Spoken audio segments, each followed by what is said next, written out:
கள்ளக்குறிச்சி மாவட்டம் சங்கராபுரம் பகுதியில் நேரடி நெல் கொள்முதல் நிலையம் இந்த ஆண்டு திறக்காததால் நெல் மூட்டைகளை இடைத்தரகர்கள் மூலம் விற்பனை செய்யும் போது குறைவான விலைக்கு நெல் விற்பனையாவதாக விவசாயிகள் கவலை தெரிவித்துள்ளனர். மேலும் விவசாயிகளின் நலன் கருதி நேரடி நெல் கொள்முதல் நிலையங்கள் திறந்து விவசாயிகளுக்கு உரிய விலை கிடைத்திட அரசு நடவடிக்கை எடுக்க வேண்டும் என்று விவசாயிகள் கோரிக்கை விடுத்துள்ளனர். 20 மூட்டை 19 மூட்டை வரல, அந்த மாதிரி இருக்கு. எல்லாம் மழை அடிச்சு வெள்ளம் அடிச்சு நெல் எல்லாம் பதறா போயிடுச்சு. அறுவடையில் 3 உரம் போட்டிருக்க, 3 மருந்து அடிக்கிறோம். ஏகப்பட்ட செலவு இந்த வருஷம். விலை பார்த்தீங்கன்னா விவசாயிங்கிட்ட ரொம்ப கம்மி விலைக்காரங்க. போன வருஷம் 2250 ரூபான்னு வித்த நெல் இந்த வருஷம் 1450 1500 ரூபாய்க்கு கேட்கறாங்க. பீப்பிட் நெல் பொன்னி நெல் பார்த்தீங்கன்னா 900 950 ரூபான்னு கேட்கறாங்க. போன வருஷம் பொன்னி நெல் 2500 வரைக்கும் போயிட்டு இருந்தது. இந்த வருஷம் இந்த மாதிரி பண்றாங்க. அதனால எங்களுக்கு விவசாயம் ரொம்ப இதா இருக்கு.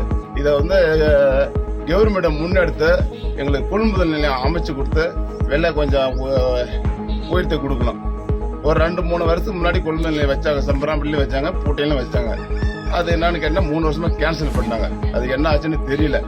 அதை தயவு செய்து கொண்டு வந்தா கொஞ்சம் நல்லா இருக்கு எங்க மாவட்டத்துக்கு, இல்லை எங்க வட்டத்துக்கு. பாதகம் செய்பவரை கண்டால் நாம் பயம் கொள்ளலாகாது பாப்பா. மோதி மிதித்து விடு பாப்பா, அவர் முகத்தில் உமிழ்ந்து விடு பாப்பா. அண்மை செய்திகளை உடனுக்குடன் தெரிந்து கொள்ள இணைந்திருங்கள் எம் நாடு தொலைக்காட்சியுடன்.